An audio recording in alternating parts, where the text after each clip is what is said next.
આંકલાવના રણજેવાડ તલાવડીમાં મત્સ્ય ઉદ્યોગના કોન્ટ્રાક્ટરની ગંભીર બેદરકારી સામે આવી છે. નવું બિયારણ નાખવાના બહાને તળાવમાં ઝેરી દવા અથવા કેમિકલ ભેળવતા નાની મોટી હજારો માછલીઓ મોતને ભેટી છે. આ દૂષિત પાણી આજુબાજુના પશુઓ પીવે તો જાનહાનિની પૂરી શક્યતા છે. તળાવમાંથી આવતી અસહ્ય દુર્ગંધને કારણે સ્થાનિક રહીશોના આરોગ્ય સામે પણ ખતરો ઊભો થયો છે. શું જવાબદાર વિભાગ આ પરમિશન ધારક સામે કડક કાર્યવાહી કરશે કે પછી કોઈ મોટી જાનહાનિની રાહ જોશે? શું મસલો છે તમારો?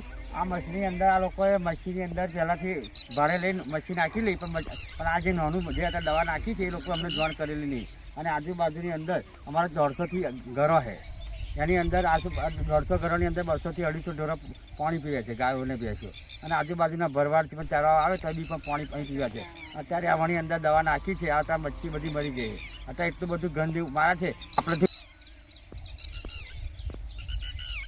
આ લોકો ઓર્ડર લાવેલા છે કે તો નગરપાલિકા શું કહે છે? નગરપાલિકા એમ કહે છે કે અમને કોઈ ખબર નથી. આ લોકો આગળથી મત્સ્ય ઉદ્યોગમાંથી ઓર્ડર લાવેલા છે. બરાબર છે. ડાયરેક્ટ નાખેલું છે. અને જેને રાખ્યું છે તલાવ બરાબર ભાડે, એને તમે જાણ કરી કઈ? પણ અમને કોઈ જાણ કરેલ નથી કે મશીન દવા નાખો છો, રાતે નાખી જો.